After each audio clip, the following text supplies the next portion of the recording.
Hello, everyone, and welcome to Policy, Practice, and Promise, Advancing Women's Global Economic Power. I'm Gloria Blackwell, Executive Vice President and Chief Program Officer today. Our panel is an opportunity for you to learn about, have a conversation with our panel of experts who are going to challenge, inform, and offer strategies to address the ongoing promise of gender equity and the changing dynamics of women's societal roles at work, at home, and in our economies, including a COVID-19 gender lens. First, I'd like to introduce you to our excellent panel of speakers.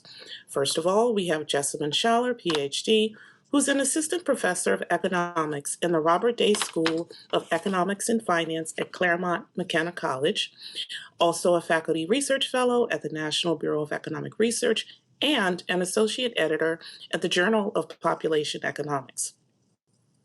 Professor Schaller teaches and conducts research in the areas of health, labor, public and demographic economics with a focus on understanding heterogeneous experiences by race, ethnicity, gender, and socioeconomic status. Much of her research relates to gender and family. She has studied how economic recessions affect marriage, divorce, and fertility rates in the U.S., and the mechanisms by which changes mothers' and fathers' employment and labor market opportunities affect children's health and well-being.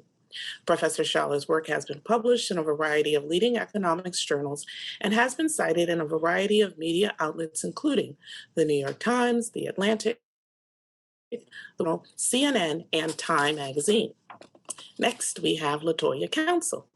She's a Black feminist scholar, activist, and a 2020-2021 recipient of the AAUW Dissertation Completion American Fellowship.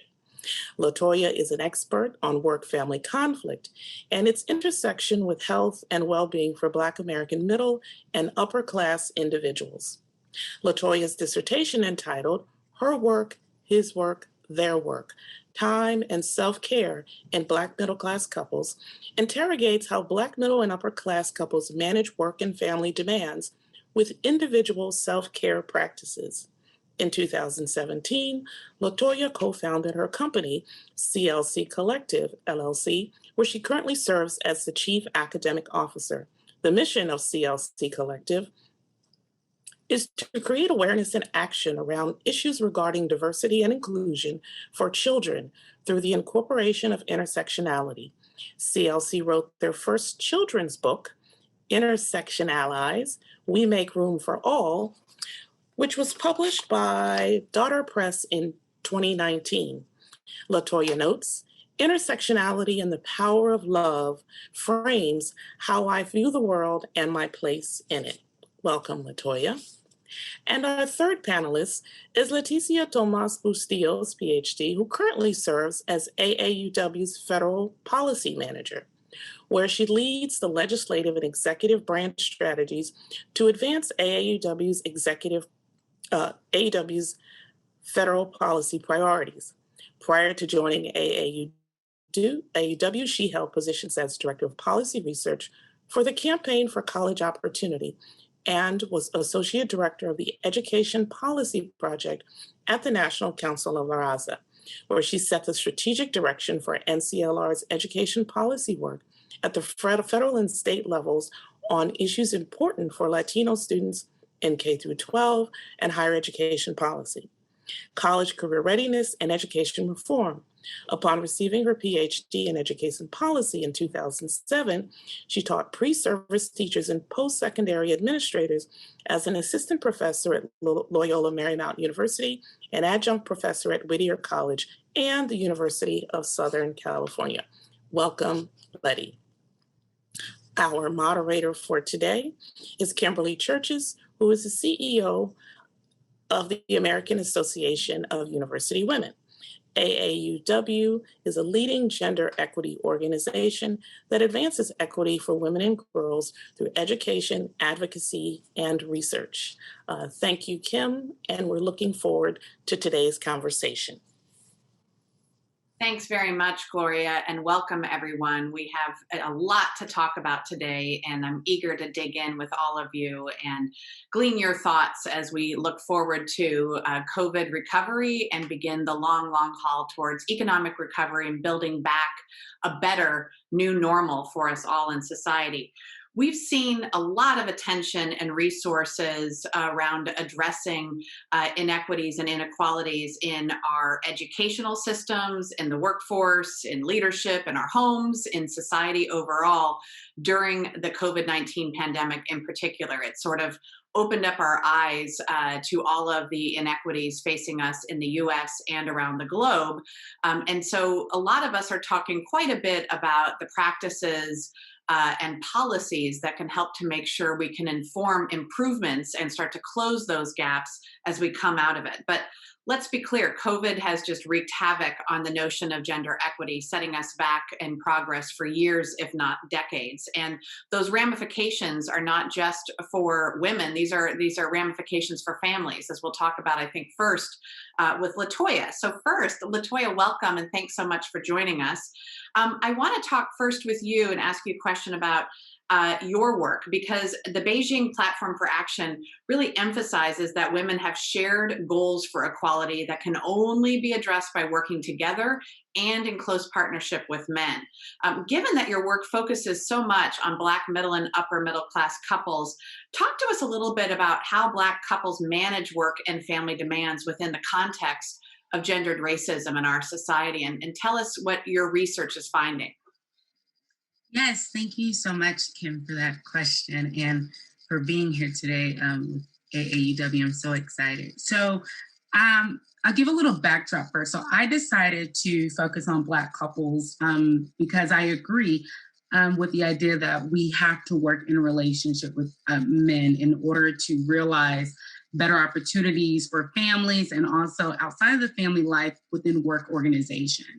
My ideas are informed by former Black feminist scholars and women of scholars of color who are also feminists like Patricia Hill Collins, Maxine Balkazin, Bonnie Thornton Dill, Elizabeth Higginbotham, and Lynn Weber Cannon, where they all said women and men must be studied in relation to each other. This one intervention allows us to gain a deeper understanding of gender inequality and inequity.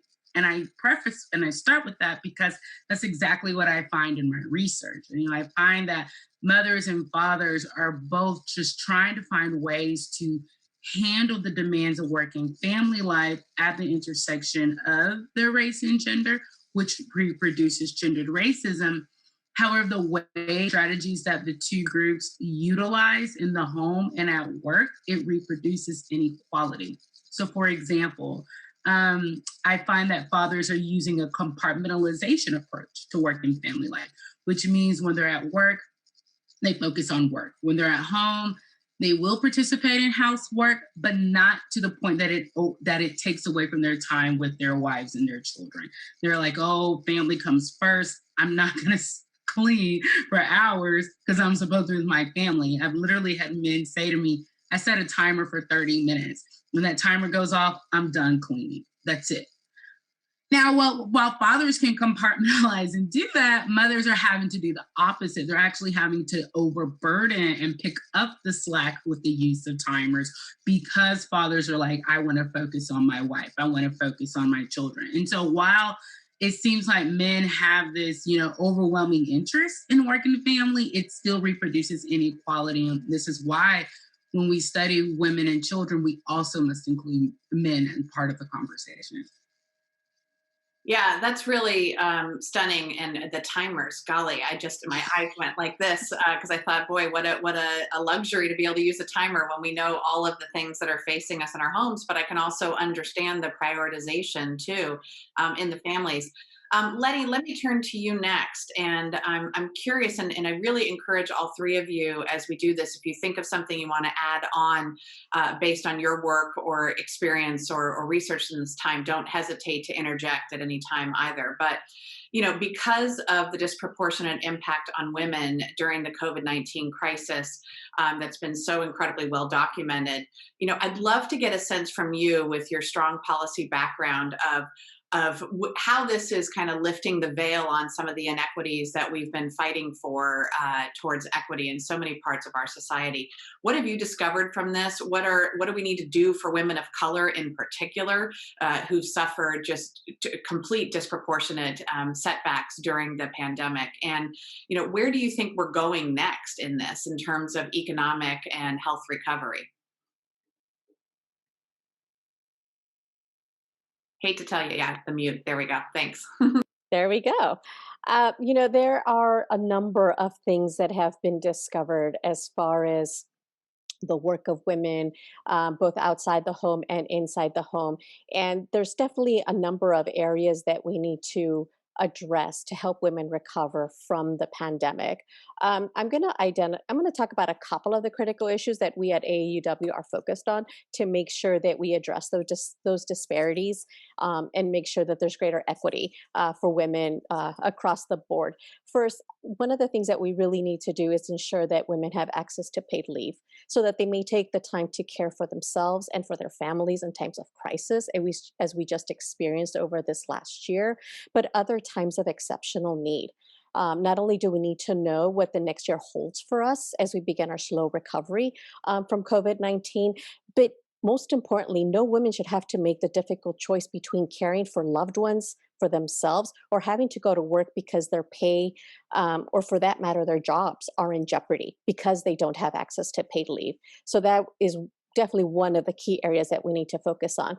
Another one that I would suggest is access to affordable and accessible childcare. The pandemic has laid bare and exacerbated deep inequities that exist in the childcare system, one that relies heavily on families paying unaffordable sums for care, and early educators also being paid poverty level wages, of which women are predominantly in those occupations. Moreover, caregiving responsibilities have forced more women than men out of the labor force. Mothers in particular have experienced disproportionate declines in their employment, and overall labor force participation has dropped significantly, more so when you compare that with fathers.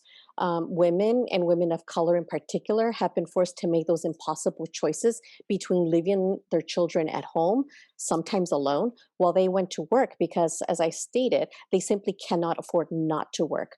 Others have simply, made the difficult choice of leaving the workforce altogether to care for their children and their families. Another issue that I would raise that again needs particular attention is we need to raise the federal minimum wage, which is inadequate for ensuring the economic well-being of women and their families. Today, the federal minimum wage is currently $7.25 per hour and has been that since 2009. And for tipped workers, that is $2.13, and that's been the case since 1991. Nearly 2/3 of minimum wage workers are women, and Black women and Latinas are significantly overrepresented in the low wage workforce. We would say that women's overrepresentation in low wage jobs is a significant factor contributing to the gender pay gap. However, increasing the federal minimum wage to $15 an hour would give more than 31% of all working women a raise. That's fantastic, including 41% of Black working women, 38% for working Latinas, 29% for white working women, and 23% for Asian working women. So raising the minimum wage is significant and would lift nearly 1 million people out of poverty and would significantly reduce spending for public assistance programs.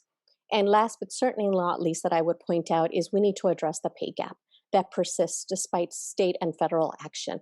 The work of women continues to be undervalued and underpaid. Today, working women full-time year-round are typically paid only 82 cents for every dollar paid to men. The pay gaps are even wider for women of color.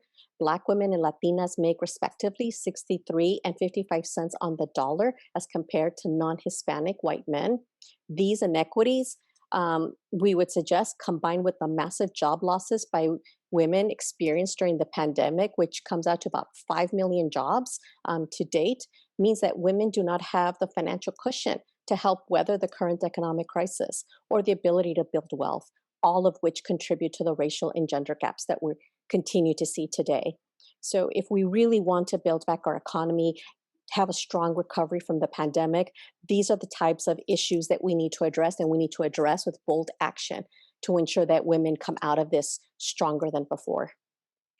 Thank you so much, Letty. Goodness, a lot of information, and I know sobering information for us all to take in as we just look at this through a U.S. lens. And I'll just add, Hmm. of course, we're seeing, these conversations occurring all this week at the UN, really around those persistent gaps that women are facing in leadership and in pay around the globe.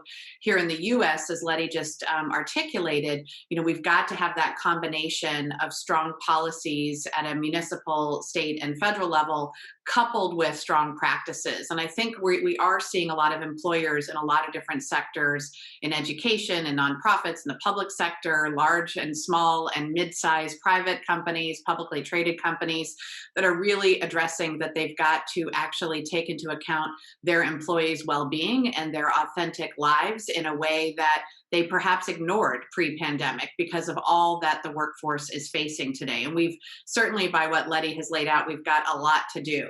I want to touch on a sector that Jessamine is very, very familiar with. Actually, all three of you are familiar with. So as I talk through with Jessamine, I'd welcome Latoya and Letty's comments on this too. And it's higher education and academic and research institutions.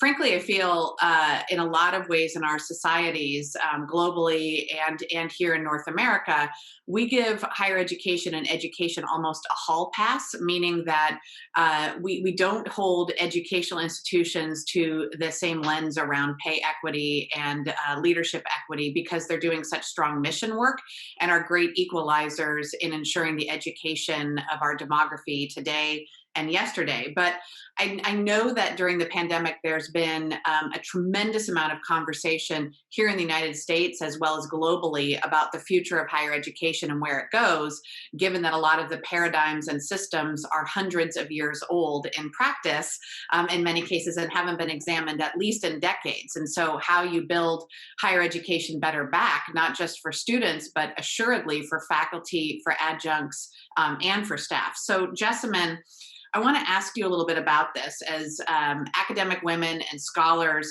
have faced so very many challenges this past year regarding access to resources like access to their labs, for example, or how to take care of the home and their research at the same time, while also measuring in service and teaching loads in academe. And if you want to be able to continue that critical research and studies, the time for it is incredibly narrow throughout all of this time because of all of the other demands. So I'd be curious, for you and your colleagues, both at Claremont McKenna and frankly more broadly, how has this impacted you during this time, and your students? Are there any lessons learned over this past year for you? Yes, there's so many elements to address there. So in terms of my students, one of the things that I've noticed and that the research seems to suggest about students is that students have had an enormous sort of psychological and emotional burden from experiencing the pandemic. I've taught everything. So when I was teaching last spring, I teach a health economics class at Claremont McKenna, and I had a lot of graduating seniors whose graduation term was disrupted, mid-semester, and we switched to being online. And they experienced a lot of emotional distress about that, a lot of uncertainty, a lot of fear, a lot of frustration as they navigated the switch to online, a lot of a lot of emotional crisis. And then in the fall of last year, I taught freshmen, and a lot of the freshmen had graduated in this time of crisis and then proceeded to, start college online, many of them from their parents' houses, sort of not in the way that they intended. And they had a large, it seemed to me that a lot of the students were primarily experiencing this as a mental health crisis. And a lot of them had experienced, burdens of having sick family members, of having, familial disruptions. On the faculty side, there's so many things that changed for all of us. There was a big switch in our, concentration of time and energy towards teaching, as we had to figure out how to teach on Zoom. We had to learn new technology. We had to, go to new trainings. And on top of that, and something that I feel I've noticed has affected academic women in particular, has been also carrying a psychological and emotional burden of helping our students, of bringing the community together, of navigating this big change that we're all undergoing. I know I took all of my student struggles to heart, and so at the same time as I am personally navigating this change and navigating it with my family and worrying about my own family, I sort of took all my students under my wing and said, we're going to all figure this out together. But that was a lot to carry, and I'm recognizing now that for a lot of faculty, that is a lot that we took on. We've experienced, as you mentioned, dramatic changes in our working environments, that involve not just moving to working from home instead of an office where there's new distractions and things like that, but also, like you said, reduced access to our labs, to our student research assistants, to our colleagues, to our networks. There's this big change in the amount of connection that we can make with our co-authors and with our fellow researchers, and even lunchtime conversations about the work that we're doing. I think all of these things really affect research productivity and our feeling of connections to our jobs and to our colleagues and to our research. I noticed particular disruptions to, so I don't do labs, but there's disruptions in terms of research to the kinds of collaborations that I could do, to the connections that I can make at academic conferences, to access to library and resources like that. But then so echoing back to the previous conversations that you've been having, the biggest disruption has been related to the changes in access to childcare. I think for a lot of faculty, a lot of faculty are parents, and when schools and daycares closed, that put a new, dependent care burden on a lot of faculty. And as a field, we're generally lucky to have more flexible schedules, to have an ability to often work from home. But that also meant that a lot of that burden of, simultaneously teaching your own class and managing your child's, Zoom elementary school was falling on us. And there's some research in economics that came out recently that really speaks to this. So these researchers, and I'm going to check their names just to be sure. So Tatiana Deryugina, Olga Shurchkov, and Jenna Stearns recently did this study where they conducted this wide survey of academics, and they were trying to understand the implications of COVID-19 for the gender gap in academia. And they released their results recently in a working paper. And what was really striking to me about it were, yes, there were gender gaps. So in particular in people's responses about the amount of research that they had gotten done during the pandemic and declines in their amount of research time, there were gender gaps in that. But the biggest gaps that we saw were between parents and non-parents. And in particular, women with children between the ages of, I think, 0 and maybe 10 or 11. So, infants to elementary age children had enormous and staggering drops in their research time. And basically everyone else did not. There were, men had some drops, especially male parents, and, everyone had some drops, but the really big difference was this gap for female academics with young children. And that's something that I've personally experienced and has just been a sort of inescapable effect of the pandemic in academia. Yeah, and we were talking, I know before we began, that how this could set back women in academia a decade or more in a lot of ways, right? And there were already structural and systemic issues in education and many other fields that were the systems were set up for men to succeed, not for women to succeed. So even just the tenure track, when you figure most earn their PhD around age 28, 29, those are prime family making years as well. And if you get on that tenure clock, what does that do to women versus men, and how do you proceed? I did a panel several months ago with some post-doctoral fellows who were in their first year postdoc.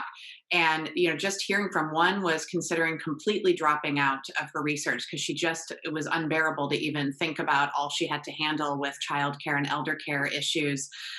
Another had successfully negotiated as part of her package, to be able to make sure they were taking into account a pause on the clock for tenure should she become pregnant, and being able to negotiate that during it to really start to change some of that. And so I'm hopeful as we look ahead to the future of higher education that we can think about these practices and paradigms and ask more questions about why, who it serves, who it does not, and how we can build better systems so that we still have growth and representation, not just of our incoming freshman class, but also of our tenured, non-tenured, and adjunct faculty, so that we're meeting this moment in our demography and ensuring that we have those opportunities for women and people of color in academia. Latoya, I want to turn to you on this because Jessamine touched on this too, of just the challenges now for the 70% of us in the population that are not considered essential workers and therefore not leaving home. And we have the great privilege to be able to work from home. There's still a dramatic amount of challenges for those of us working from home, of course, and we're all facing that in different ways. So for those, in your research, particularly as you're looking at Black couples, that reliance on intimacy and our partners has really been heightened. I can tell you from first experience here, I got remarried about less than 1 month before COVID began. And we joke that we feel that we've celebrated 25 years of marriage in this 1 year, given all that we've all faced. And we're on the very privileged side of this. So, all of this has been heightened during the pandemic for partners in a household, but it's disproportionately affected the Black community. So how do you see, and what do you see as positive and negative impacts of the pandemic on intimate relationships in Black middle class and upper middle class families right now? Yes, thank you for the question. Actually, in the comment about 25 years of marriage, because a couple of couples have reached out to me midway through the pandemic and were like, we can't wait for your book to come out. We're excited to see if you can help us. You're like, it's been a lot. So like those first few year marriages are now like we're making it through. So I say that to say that's one thing, but also they mentioned just how happy they were to be home with their families. And I was just like, particularly women. And I'm, looking at the research on Black women and family life, going back to even like, we can go back to the historical documents and talk about slavery, right? It's just like Black women were enslaved, Black women were forced to work for white people, but then they didn't try it in this beautiful and interesting way. It's like they used that to be able to help their families. And so the work that they had to do during the day with the sun up, sundown hours, like, okay, this is the work. But at home, I'm actually going to do a double day or a triple day where I take care of my children. I lean into like my partnership with my enslaved husband and so on and so forth, and actually do that house care work. And it was their way of resisting this system. And so that was one period. But then you go to further research that shows that, working for Black women has been largely in this idea of in service to family, in service to community, this race uplift work. And so I say that to say, couples reached out to me and said, we're happy to be home, we're happy to be with our family. But I also noticed on my social media platforms and looking at other people in my friendship circle, the overwhelming positive notion of, I'm just happy to be able to distance myself from the office, from work stress, work colleagues. And I was like, well, what's going on here? I put on my sociological hat and I was like, something's in the water. If so many different Black women and Black people generally are like, I really enjoy working from home. It's not stressful for me.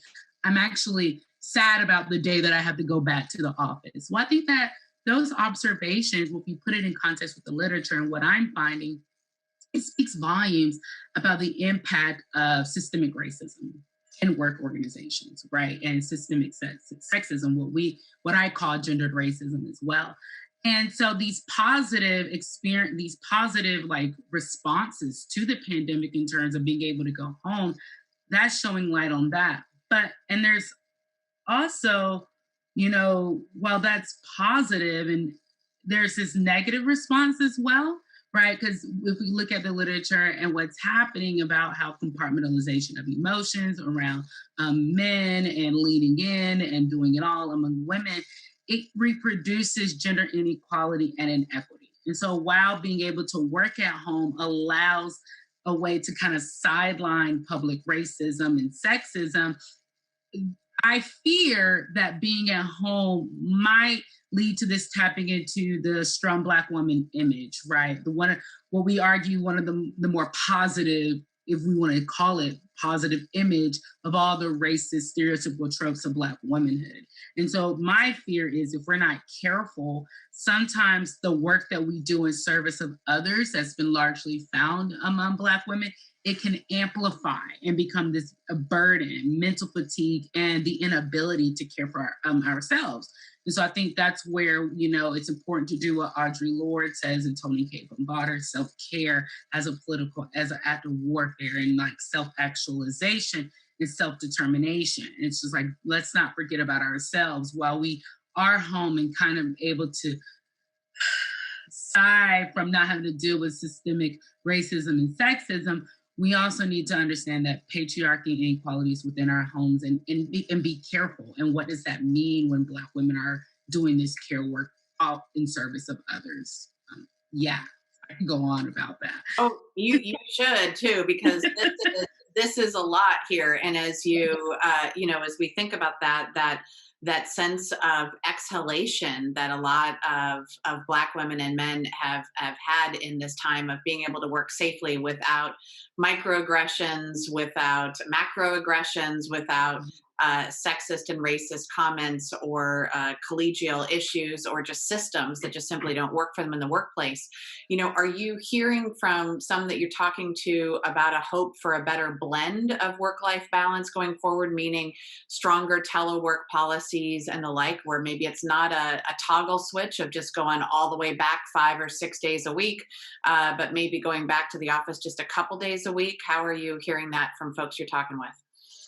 Yes. So in my circle, yes, a lot of people, I hope, hopefully now we can see that we can do telework. But to put in the context of my research, I remember, when I was out doing the study, there were a couple of people who had the option to work from home a couple of days a week. And they actually had a positive viewpoint about work. And they even said, just being able to not deal with the day or always be on. Like I always have to be on at work. I got to make sure that I'm not the angry Black woman or the angry Black man. I got to make sure everyone's safe around me. And so being able to move away from that, it actually has improved my family life, but also just my work experiences, right? Because we're talking about people who love work, right? They love but when you can love work, you can love your identity as a professional, but when you're constantly having to manage other people, that can kind of overshadow the work experience. And so yes, I hear from my circle and from the couples who reached out to me, they hope that there could be some type of balance where telecommuting and working from home can at least happen once or 2 times a week. It allows them to just really just take a break, and which shows we have a lot of work to do as well within these work organizations to actually implement practices to ensure that everyone feels safe and included and not feel as if they have to manage their Blackness around their colleagues just to get their work done and to even see promotions and opportunities. Yeah, you've said a lot there, LaToya, that, that burden of carrying that burden of trying to keep everyone else safe and feeling good around them while they're stealing themselves so many Black men and women stealing themselves in there. So I will say that we have some recommendations for employers, not to wait for policymakers, but things we can be doing to improve our practices, improve your employee policies and the like around this, to reduce that and to allow us to actually embrace more of this work-life blend. I said it before, but I really believe in some ways, again, just for that 70% of the population that's privileged enough to be able to work safely from home, we're living more authentically because we're seeing everybody in their own homes. You all know that I'm not wearing 4-inch heels right now. You know, I have my slippers on. That's how we're working from home right now, right? And we're able to do that with a level of greater honesty than we had when we were in the office, where we would put on our, you know, our armor to be in the office, and steel ourselves for that. So I will say, I think there's a lot of recommendations, just in simple practice, where we don't have to wait for policymakers to make these improvements for us. But what we as colleagues, we as allies, we as hiring managers and leaders and organizations can take on the burden of making these improvements to build back a better workforce in a lot of ways. And thanks for sharing that, Latoya. Letty, I want to turn to you a little bit on, you've been working for the past several months on a lot of COVID economic recovery policy ideas at the federal level, and at the state level, but you also helped to launch a new Latina initiative at AAUW. And I'd love you to build off of some of what Latoya has just shared, to kind of share some of the personal stories and experiences you've heard in talking with Latinas impacted during this crisis, and maybe some lessons learned that we could apply as we come out of this tragedy. I'm on, okay, I'm not on mute. Um, Absolutely. Let me just set up a little bit of context about Latinas in the time of COVID and what led us to this Latina policy initiative. So there are about a little under 30 million Latinas in the United States, which represents about 18% of all women in the country. Uh, what we know from the data is that they are a vital base of support for the US economy. However, their success is really compromised by an inequitable system such that their contributions on the one hand boost the national economy, but they see little return for their work.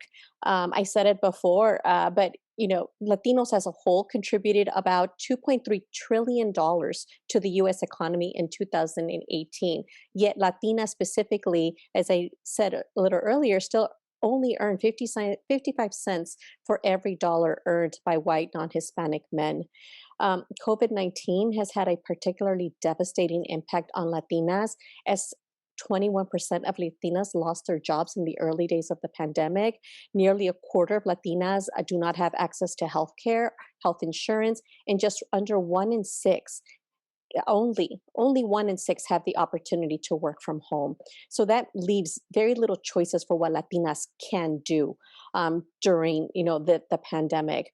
Um, because of what we are seeing, the Latina Policy Initiative was launched in summer 2020 to give us a better understanding of the lived experiences of Latinas and its economic toll it's taken on them, so that we can more effectively advocate for policy changes for Latinas and their family. So over the last 6 months, I would say we've interviewed more than 30 Latinas across multiple states, including Colorado, Florida, Illinois, New York, and Texas, to name a few. We have spoken to a variety of women, from teachers, medical personnel, and farm workers to small business owners and community advocates. The stories that they have shared with us have been similar in scope, such as documenting the fear of the unknown that COVID-19 has unleashed on themselves and on their families, to really understanding the struggles they have that they've overcome and continue to overcome to ensure that they are able to pay their bills, maintain a roof over their heads, and keep food on the table. Just to offer a few examples, some Latinas, such as a doctor in Queens, New York, talked about how she has become her family's and her community's go-to resource for all things COVID, because A, she is a trusted source in her community, and second, she speaks the language, both literally and culturally. She's a Spanish speaker, but understands the community as well. A Latina in El Paso, Texas, talked about trying to find help for her mental health because she was under tremendous stress. She leads a community organization in her community. And as we all saw from the news in El Paso, things got really bad, with the increase in COVID infections, deaths, et cetera. So her community agency was one of the prime go-to agencies for help. And so undoubtedly her stress levels, her mental health took a toll. And so when she went to go find some help, she was incredibly upset by the lack of cultural competence among medical professionals who she felt did very little to help her get through these trying times. And then there's the cafeteria worker in Prince George's County here in Virginia who contracted COVID from her workplace and could not work for an entire month. She is a cafeteria worker who works full time, 40 hours a week, but is only allowed 3 days of sick leave. So when she contracted COVID. She was out for a couple of weeks to recover from her illness. And then her employer had a policy where she couldn't come back for an additional 2 weeks until she was fully cleared that she could, in fact, come back to work. So all that meant an entire month of lost wages, which in turn led her to fall behind on her rent, pay her utilities and other needed resources to take care of herself and her family. She's also a single mother with an 11-year-old at home, so also having to ensure that he is safe and has everything that she needs. When I asked her if she could find assistance from somewhere to help her get up to date with her bills and not fall further behind, she said she's an undocumented worker. And the reason she did not seek public assistance was for fear that it would create a record and would jeopardize her current application for legal residency. So these are very real, very difficult choices Latinas have had to make over the last year. One of the things that becomes clear is that Latinas, it is not a monolith. We all have varying experiences. We're talking first generation, second generation of Latinas here in the country. We're talking about professionals, but we're also talking about service workers.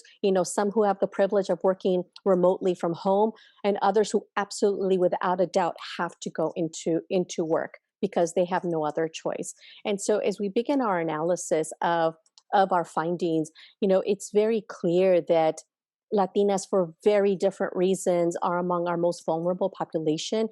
And we definitely need to take these experience and develop targeted policies that will meet their needs, their unique needs, both those that we can say, are applicable to women everywhere, but then there are those that are uniquely their own. And so I think what this project is allowing us to do is really document these experiences during this very difficult, trying time, but also allow us to rethink policies, rethink about things such as childcare, paid leave, et cetera, everything that we identified as being important, and how this needs to be uniquely tailored for the Latina experience. Boy, thank you. Those are stunningly devastating stories too you've shared too, Letty, and appreciate that and how you're pulling those very personal stories into solutions for the future, so that we can do so much more. I'll say we're talking a lot about this from a U.S. lens, but do want to say that these are global issues that we're facing in access for women and people of color during this pandemic, and how we need to build back our systems better, as we've talked about. And I'll simply say on that, we absolutely as individuals must know our rights. Where we live, our cities, our towns, our provinces, our states, our nations matters as to the access to some of these resources we've been talking about today. And clearly, as you well know, the U.S. has a long way to go in a lot of this, and there are other leaders around the nation doing much better jobs around parental leave and child care policies and the like. So as we think about this, there's two other things I'll say, and then I want to turn to Jessamine on a couple more issues. But there are so many people around the globe that say that education and family are critically important, but we don't tend to go to vote on those issues because they're very long investments, right? And so we say that these are values that we care about. We care about families and structures and securities for families. We care about children. We care about education.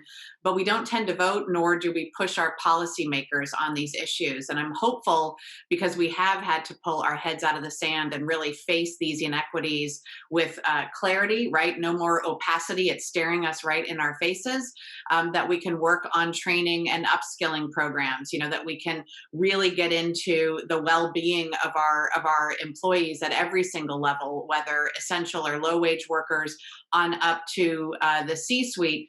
That we can center caregiving for our elders, for our children, and the affordability and accessibility here. We can work on better flexible schedules. I mean, I'm stunned this woman you just talked about, of how she had to keep quiet after losing a full month of her wages. That's, not many humans have more than $400 in the bank account to be able to actually weather these economic storms. And that's talking about keeping the lights on in their homes. That's making sure there's food in their families' bellies. It's a lot to take on when you don't have access to resources. So I say frequently here that your zip code in the United States matters. Where you live, your postal code matters as to the ability of your access to a lot of this. And that serves right whether we're talking about other parts of the country or other parts of the world as well. And we need to think about that in terms of both knowing our rights and then how we actually articulate those, advocate those with elected and appointed officials in every nation to ensure we can start to eradicate these inequalities and move back. So let's move to Jessamine next again.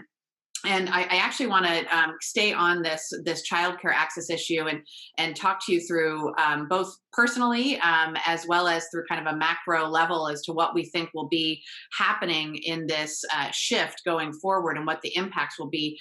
But there's a lot of studies showing, and I'm going to really pause on this because it's so dramatic, a 153% increase in unpaid labor that women have shouldered during this past year. Think about that, 153% increase. That's massive. And that shift in caregiving has really squeezed women, out of the economy and out of the workforce at a rate of 4 times that of men. You heard some of those statistics Letty shared earlier, the US statistics that women have lost, a total net of 5 million jobs to date. We don't know what that will be over time as well, and how that's going to compound even as they move forward with wages, for many decades to come. So that's the immediate, but how does that compound over time? So talk to us a little bit, Jessamine, about the long-term economic implications here for families and for economic security for families when we're not centering caregiving in these ways and we're seeing such dramatic increases.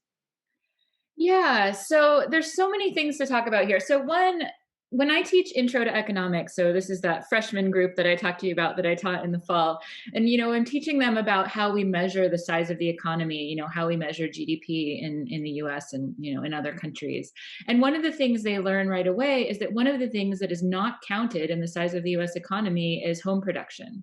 We don't actually count the value of the care that that parents provide their children at home, or the dependent care that they give to their aging family members, or the meals that they're cooking, or the cleaning that they're doing, or all of this value that people generate in their homes is not counted in our GDP, right? It's not measured when we think about the size of our economy.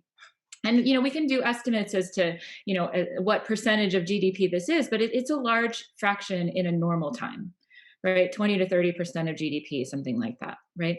In COVID, this amount, like you said, it skyrocketed because even people who previously were getting market-based childcare, they were paying somebody to take care of their kid. Now they're doing it. That money is lost from GDP, right? Like when you have your kid in daycare, that counts as economic, output. It's productivity. It's measured in the size of our economy. When you have your kid at home and you're providing that same care, it's not counted or recognized as this valuable sort of economic production, right? It becomes this kind of invisible production. And so, GDP fell in the measured GDP fell in the pandemic, not just because, economic output, industries were declining, but also because people were suddenly being forced, women especially were being forced to substitute home production for buying things in the market.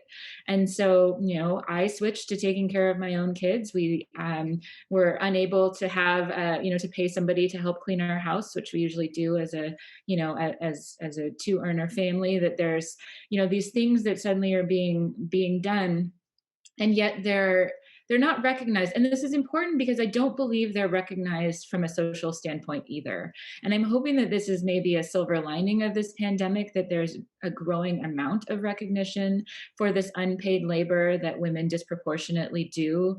And that, this idea of having, for example, paid maternity leave, like many other developed countries have, most other developed countries have, it's not charity. It's not free money.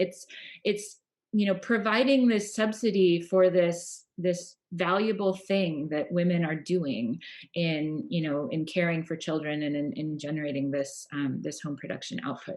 So that's something that I think is really important to recognize, and I hope that the narrative changes a little bit, because the pandemic, like you said, was such this dramatic shift out of the labor force and into home production. But nobody would say that like that the value is lost, right? That women aren't doing anything valuable if they're switching. One thing that I think is really important, well, a couple things to highlight. So one is the importance of school, not only as a source of education for our children, but a source of care that allows women to work. School has been taken away, and I think it's tragic that it hasn't been more of a priority to figure out how to open schools. And we're talking, there's so much anger and rhetoric around, the closing of hair salons and of bars and of restaurants and these other important parts of the economy. But school is not just, it is a source of learning for kids, but learning at home is not the same as learning in person. And for families who have kids in school, having those kids suddenly at home was, enormously disruptive to family life. And having them at home for a year or more is, it's kind of unfathomable. It's amazing that we are where we are. So I think that's been really important to recognize, that when we're thinking about education, and even as we continue to open things up, that school is an important source of childcare, for families, and especially among low-income families, that public school is important. And so these decisions about whether to offer public kindergarten, whether to offer public pre-K programs, have important implications for labor force participation. I think there's some concern, so it'll be interesting to see what happens as the economy opens up again, whether those same jobs are coming back, the ones that women have had to leave in the pandemic. I was just reading an economics study that was suggesting that a lot of the jobs that women left in the pandemic, maybe about half of them, are occupations that are high threat of automation.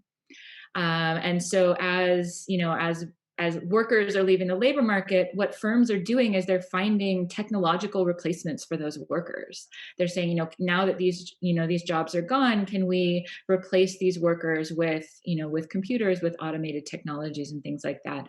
And that's something I think we're going to have to be really mindful of, as we recover from this, that not all jobs are going to reopen, that not all women are going to be able to go back to doing what they were doing before. And our labor market policy, our unemployment policy, our policies about job training programs and higher education should be mindful of that danger of this sort of shifting of occupations due to automation, I think. Yeah, you said a lot there too, and I appreciate that. I think that upskilling, reskilling, retraining, training programs, are going to be critical here to meet the needs of where the jobs are. Maybe not the jobs that were lost in a lot of cases, and we don't want to see that actually exacerbate the economic inequities even further by not preparing for that with a variety of programs that may include higher education, and many times may be apprenticeship and certificate programs, or on the job training, kind of opportunities as well, to ensure that we can meet the moment. Latoya, I want to turn to you and talk a little bit about what this year has meant, as we are looking at not just one crisis, but many crises during the pandemic. And we found, back when in 2017, when #MeToo roiled throughout the world, not just the United States, but we're actually seeing some backlashes against feminism in society, in the workplace, in education, and some backlashes to sort of the power dynamics and unevenness and the demands for equity, so that it's still there. We talk a lot about this, Letty and I do, when we look at the pay gap and the leadership gaps in the workforce, and how we're kind of stalling out in a lot of ways. And that, as we've been talking in this discussion, even as we've stalled out for a while, we're actually rolling backwards in this time. That women in the United States had reached 50% of the labor force in December of 2019, and we've lost all of that growth and then some since then. But I think, one question, and I'm lucky enough to be married to a feminist partner, which I feel really blessed in. But not always do we have that type of partnership with men in feminist interests, in building stronger equality and equity for women in society. So, talk to us a little bit about, through your studies, through your work, how we better foster sustainable change. What are those actions we can take with men to be our partners in this, so that it doesn't become, a fight, but really a fight where we're standing shoulder to shoulder to ensure we're moving towards equity? Yeah, so I think the first thing we must do is recognize that we are all impacted by systemic racism and white supremacy. And the result is produced in these gendered patterned ways, right? So it's going to look different for women and men, just because when the two come together, intersectionality, the meanings change. And where we fall in the social hierarchies. We've just kind of, had all these examples with COVID and work and family life. So I don't want to say that women should be doing like more, like what can women do, because we're already doing that. We've been doing that for so long, right? It's been documented in the women's movement. It's been documented in the civil rights movement. It's been documented throughout history, and even in this current historical moment, that women do show up for causes that impact men as well as women, because we know that their liberation is closely connected to our liberation, right? It's not just Black men that are dying in the street. These are Black sons and cousins of women, right? And so I think what needs to happen is what Bell Hooks emphasized, is like this love ethics, doing this work of love, fostering change with men and showing compassion, listening and leaning in, and investing in their humanity as much as we invest in our personal humanity. But I think above all those things, we must find ways to, while doing that, it needs to continue to center women. And we need to hold men accountable for their actions and do so in a loving way. And so I look at my couples, for example, and I'm like, okay, well, they're working together because they have to, because they're dealing with gendered racism. They're seeing how it's showing up in their homes.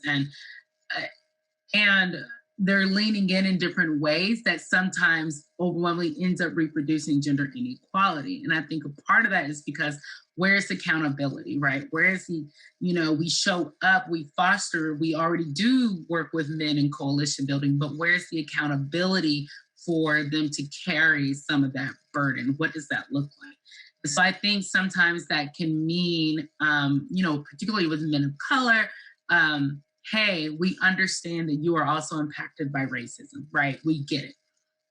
We also need you to not decenter women or stop listening to our voices in this political moment in terms of sexism and what's going on. And so how can, we hold each other accountable? How can we hold them accountable while also meeting the needs of everyone in our communities and in cross-community coalition building? I think one thing that, this last year has shown for me, and the way I'm framing and thinking about things, is that love, true acting of love, and love as a Black, from a Black feminist project, needs to be at the center of policy and compassion. I think that those things are missing, and that's very much a part of Black feminist theorization. While we talk about self-care, and we also talk about doing the work of love at the individual level, the collective level, and recognizing that sometimes we might not see liberation within the state, but we can do a liberation and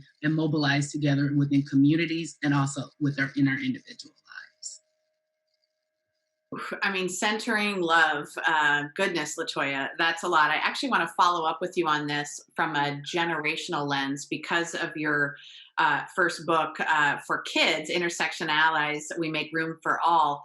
How are you seeing in your work how those? I will say we talk about this a lot, and I'll preface this to give you a chance to think through this a little bit more.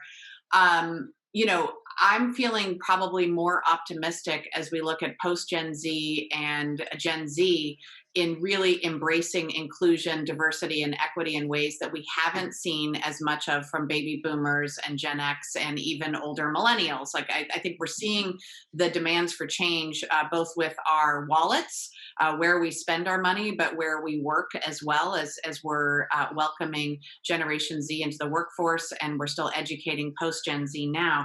And I'm curious about this, like, as you talk through centering love in this work, with Black women and Black men working side by side, but then how you think about that generationally with kids now. And are you optimistic too? Am I just too doe-eyed sitting here in Washington, D.C. and hoping, with love and hope and optimism, that generationally we're making progress?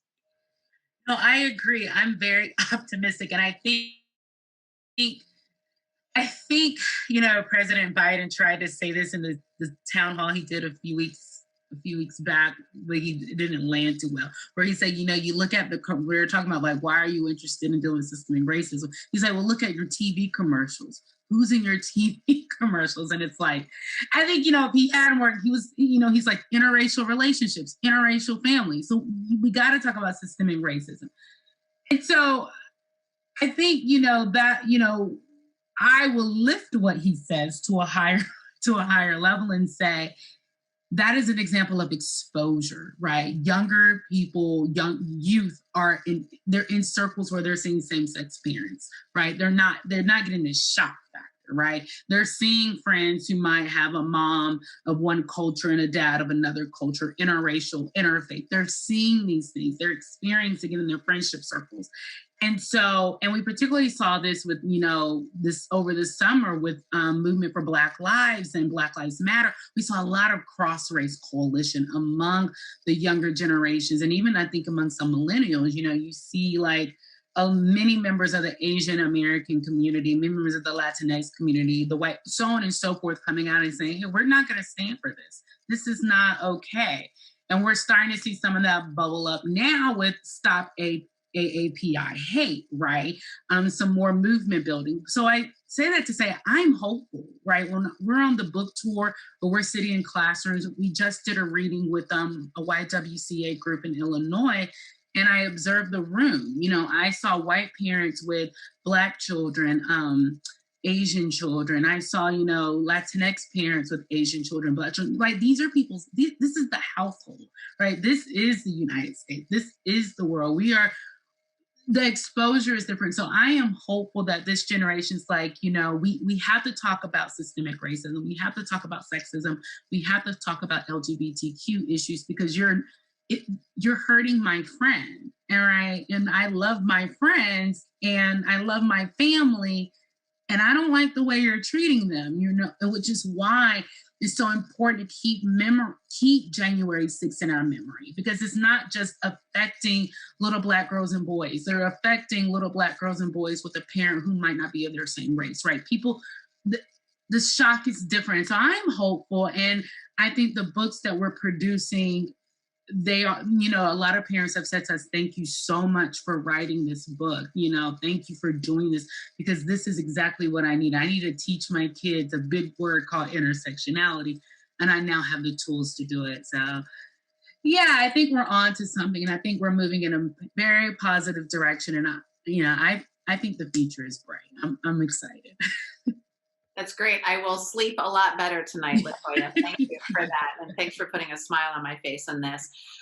Letty, give us a sense too, as we look at this, worldwide. One, we know the demography is changing, not just in North America, but around the globe in very good ways, exactly in the ways that Latoya was just talking through in how quickly things are changing. But we're still not, as much as we're all feeling hopeful with the rollouts of vaccines, and we hope more availability around the globe.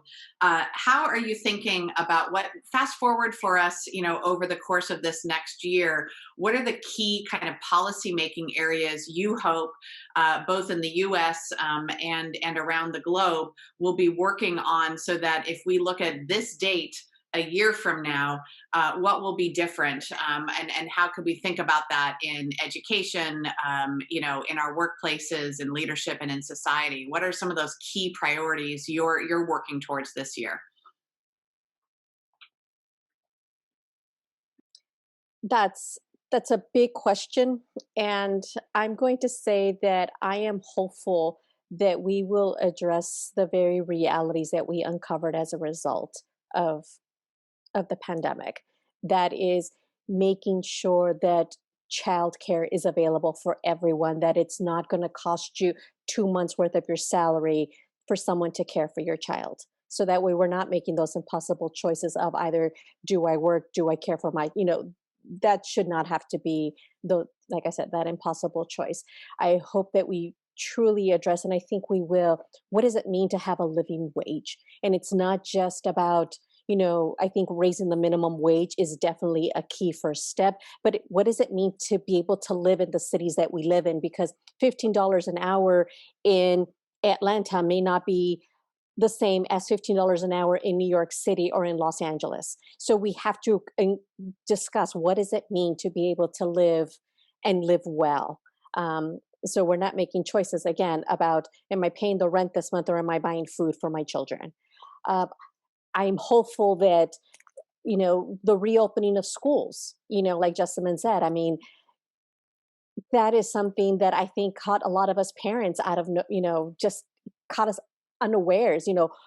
How do I ensure that my child continues to be educated, and what role do I play much more structurally and systematically? And I'm talking from the perspective of an educated woman. What about those other families, such as the Latinas we talk to, who may or may not have been, a solid education from where they came from, who may not have access to technology, who may not have access to the hardware that their children need. And so I think we have to rethink and reformulate how we consider school and the different roles that we all have to play in schooling. And then very be very targeted and intentional about how we address learning loss. I mean, we're talking about a year's worth of loss that children are going to have to deal with. And I can't speak specifically to what the research says, but it's going to take a really long time for us to recover from this loss. Again, I have a 14-year-old at home. She started high school from home. I'm fortunate that she's done well and she's managed to do what she needs to do. But I'm just one instance in many who haven't had that benefit. We're talking about children who English is a second language. We're talking about children with learning disabilities. How are we going to be much more targeted and intentional about how we recover that loss? We talked about the loss of jobs, how many of the jobs, or at least a good percentage of jobs that women currently hold, will be lost. And so what does that mean as far as retraining, upskilling, all of that? One of the things we have to seriously consider is that not all programs are created equally. So, we have to take a hard look at higher education, not only about how it's structured, what it provides, but also how much it costs. Because one of the things that we saw during the pandemic was many students not returning back to school for a number of reasons, either because they had to focus entirely on their current jobs because of all the reasons that we've articulated previously, but also the very fundamental question, is it worth it to go back to school during this time of virtual learning? We know that tuition has skyrocketed. We know that student debt is, needs to be addressed. And so the question of if we are talking about returning to school because of these potential loss of jobs, what does higher education need to do to be accountable to the students that they are serving? So I think those are the kinds of issue areas that we at AAUW are definitely looking at. I think we are hopeful. We've had a change of administration. So I think we are hopeful that we are taking a very critical look at what the pandemic has revealed. And again, I am hopeful and optimistic that we are going to address those in very, sharp, bold ways. That's great, Letty. And I'm with you in it, and put me to work, as you know, and I know everybody who's joined us today will be willing to lend their voices and their advocacy to make sure we're addressing all of these issues. And we don't want to see the COVID generation fall further behind. We want to make sure that we're building systems that are going to allow them to thrive and not fall further behind. Jessamine, because there was a lot touched on education and higher education here, I want to just also mention this is something that we've been addressing and talking through the future of higher education and sort of the pipelines into tenured positions, adjunct positions, and leadership positions in higher education. And I know, spoiler alert, this is really shocking to everybody, but people of color and women are still far, far, far too underrepresented at the top of universities and colleges around the planet. And here in our own research in the United States, we just worked on a research report and released it recently with the EOS Foundation, looking at the top 130 research institutions and how few are anywhere close to parity in terms of people of color and women in the top earning positions in universities. So because we know that, and we know that the pipeline is there. We know that more women and people of color are earning more bachelor's degrees, graduate degrees, doctoral degrees.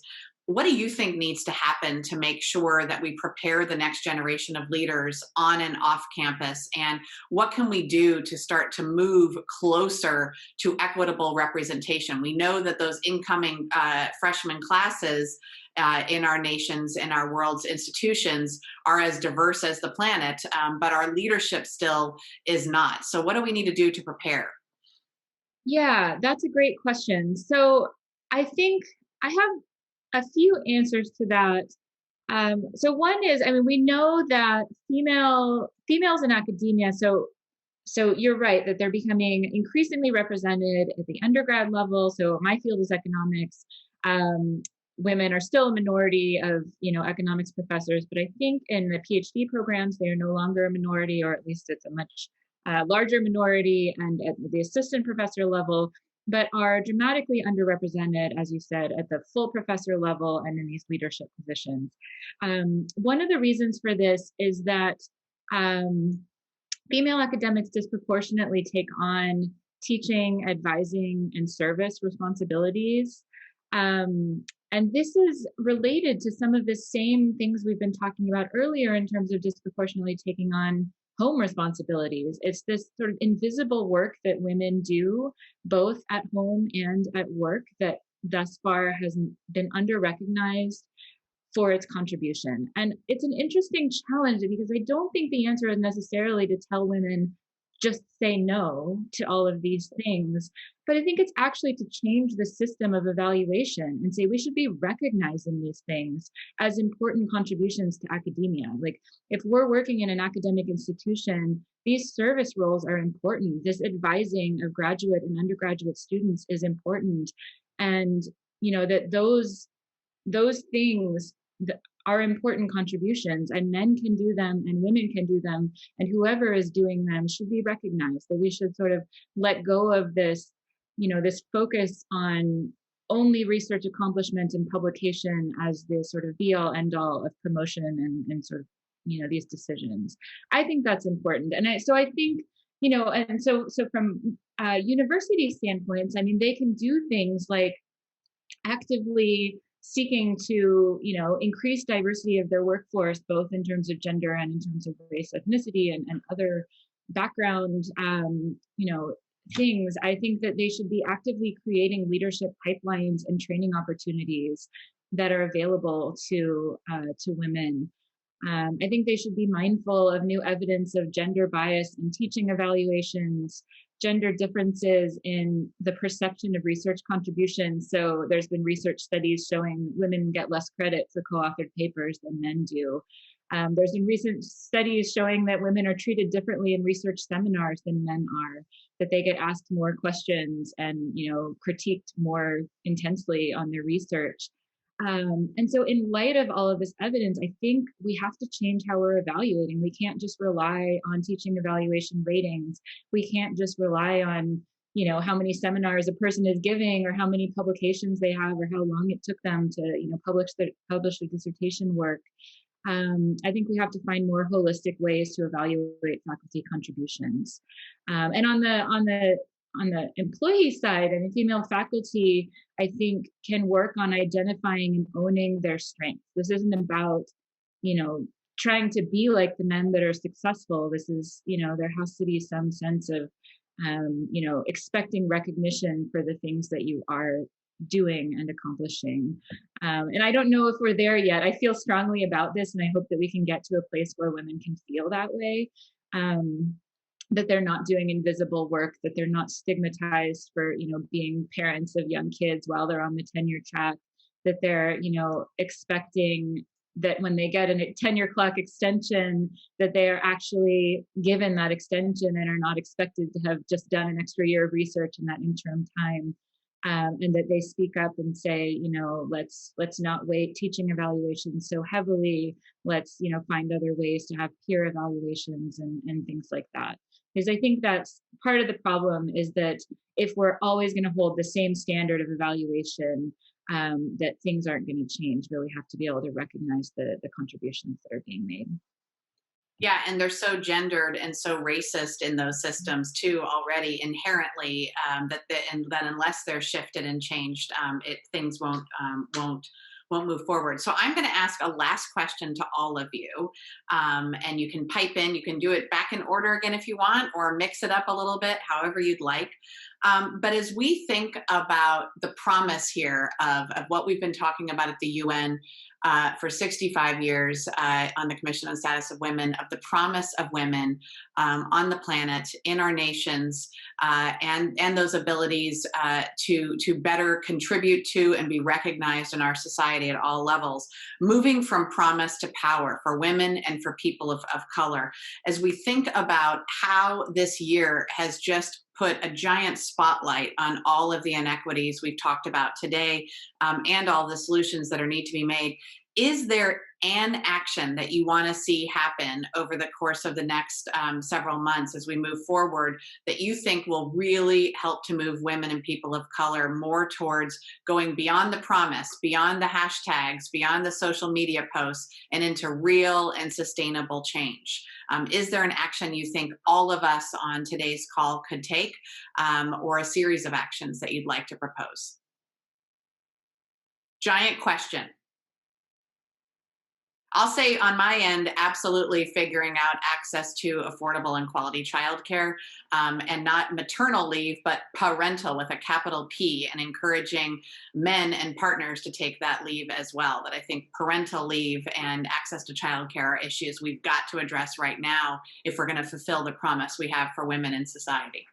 I'll jump in and just agree with you there. That's what I was going to say, is I think that access to affordable, quality childcare is essential, and also parental leave. And this is an area where the US is so far behind the rest of the developed world. And you look around at other developed countries, and almost all of them have, these kinds of programs for paid parental leave and for access to childcare. And this is an area where we really need to catch up. That's great. Thanks, Jessamine. We do have a question in, and maybe you can infuse this into your answers too, about how to get to kind of qualitative and quantitative metrics to track progress on gender equity. And we've had some experience on that. So Letty, maybe you can address that a little bit in your response too. So I'm going to say is that we need to take active and very intentional steps to value the work of women. We are undervalued and underpaid, and that is simply unacceptable. And I think that is definitely one of the very first actions. In addition to, I would agree with you on the childcare, the accessibility of childcare, absolutely. But the fact that women still make less for the same work needs to change. And as far as the metrics, I'm a trained qualitative researcher. And so I am all about talking to people, talking about their lived experiences and what we can learn from those lived experiences. I definitely see the value of gathering the quantitative metrics, but I love the qualitative component because it brings life to the quantitative. And so the more and more that we talk to people and more lift up their stories, I think that tugs and provides that compelling narrative that motivates and compels change. That's great, Letty. Could not agree more. And we just think of here in this country, Lily Ledbetter and her fight for equal pay, and how her story really illuminated a movement, really of really addressing the secrecy around salary and where Mhm. we are. And I will say on that, there are some things that organizations can do too, just to make bold goals public about what they seek to do to reach parity for people of color and women throughout their organizations. And tracking it is not that hard. I mean, it's simple Mhm. audits you can do on an annual basis to know if you're making progress or not. So this doesn't have to be super complicated. It can be some really simple ways just to check yourself to make sure that your own biases are not impeding progress. So it's another way to get to it. Latoya, tell us, how can we build that power to go beyond promise and really lift up women and people of color and make sure we're fulfilling on all that we hope to be? Yeah, so I will respond with an institutional and individual. So institutional first. I think moving forward, like everyone on this call who's going to watch this recording, if we're not already plugged into a feminist organization or an organization for people of color doing some type of coalition work, I think it's important. Like now, AAUW, Movement for Black Lives, the list goes on of like the organizations that we can join or give our monies to if we can't join those organizations because we're not members of that group. Um, the ERA is still not ratified in certain states. I think the push. So if you have time in your schedule, call your senators and your congressmen and say, hey, if you're in states where the Equal Rights Amendment is still not moving towards ratification, I know they're bringing the conversation back up and like pushing for that.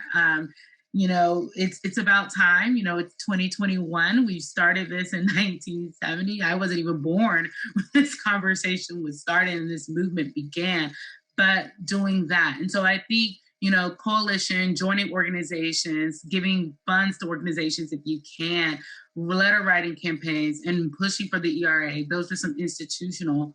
Also, I think at the individual level, organizing and being an activist is important, but it's also important to take care of yourselves. And so while I agree, it's like we shouldn't tell women to say no to this service work. It is important for us as women to place some boundaries around our time to make sure we are enacting what I believe as a Black feminist and what Black feminists before me have said, self-determination and self-actualization, making sure that we're defining ourselves for ourselves and making sure that includes setting boundaries around our time so we can show up in our families, show up in the communities that we're partnering with, and show up in the world as full selves because our humanity should be respected and honored. That's super, Latoya. Thank you. I'm actually going to follow up with you on one part of this because you've been working with men and women. And there's a question that popped up about allyship and whether it's working or not. And I think it's in some ways, to me, still too early to tell because there's still some of that backlash is a worry of losing something for a lot of men if women take more and if people of color you come into different parts of our society at higher levels and starting to reach parity, there's that fear of taking something away. So I think we still have a long way to go in allyship, both for men and for women to be stronger allies. But where are you on that in terms of where we are with allyship? I agree that we have a long way to go, but this goes back to the children's book where our through line is where there's room for some, we make room for all. Friends should be allies, no matter how small. And we're like, allyship is about action. It's that recall, like call and response, meaning you just don't wait, you do something. But allies also listen, and so I think it's important for men to just listen, right? It's like, and I'm focused, and I'm going to just say men of color here because, like, privilege as men, yes, they have privilege as men, but also the impact of being men of color, right? Dealing with positions of racism and like histories of racism, slavery, and colonialism, and so on and so forth, right? That has an impact. And so it's like, I understand that, right? I understand that, where you are and how you interact with work has a lot to do with your skin tone or your history and experience, but it's important to listen. And in order for women to be an ally to you, for you to gain an ally, you must first be an ally. And I think, it's important to move away from the oppression Olympics mindset of allyship, right? That sometimes we can fall in. Well, my play is more, you don't have to worry about, someone, being locked up because of the color of their skin or over policing. That's true. But, let's move from the framework of the oppression Olympics and learn how each one of us are being treated differently and are having experiences due to white supremacy, right? White supremacy, heteronormativity, patriarchy. And when we realize that, and that it takes all of us coming together and holding hands and doing that allyship together is important. So I'm hopeful. I think, the next generation is going to get it. Like they're already like showing allyship in their friendship circles. And, I agree with Dr. Ange-Marie Hancock-Alfaro, who challenges us to move away from the oppression Olympics and to actually do allyship and put it into action. So I'm going to stay positive and hopefully men get on board at some point and say, okay, I'll try and be a better ally. Absolutely, Latoya. Thank you so much. Thank you to Jessamine. Thank you to Letty. Thank you to all of us, for all of you, for joining us today to talk through this. Obviously, we've covered a great deal in this conversation, a real watershed moment, I think, to help to rebuild our society in a way that doesn't go back to the old normal, but that can allow all of us intergenerationally, intersectionally, to live our best lives moving forward with stronger policies, stronger practices, stronger listening skills, stronger meeting people where they are, and really working together, exactly as Latoya just said, shoulder to shoulder in these efforts. Thrilled to be with you all today. I learned a great deal from all three of you. Thank you so much for sharing your wisdom, your stories, and I hope it's motivated all of you for joining us in taking action today and tomorrow so that we can move things forward. Enjoy the rest of the week, and thank you again for being with us.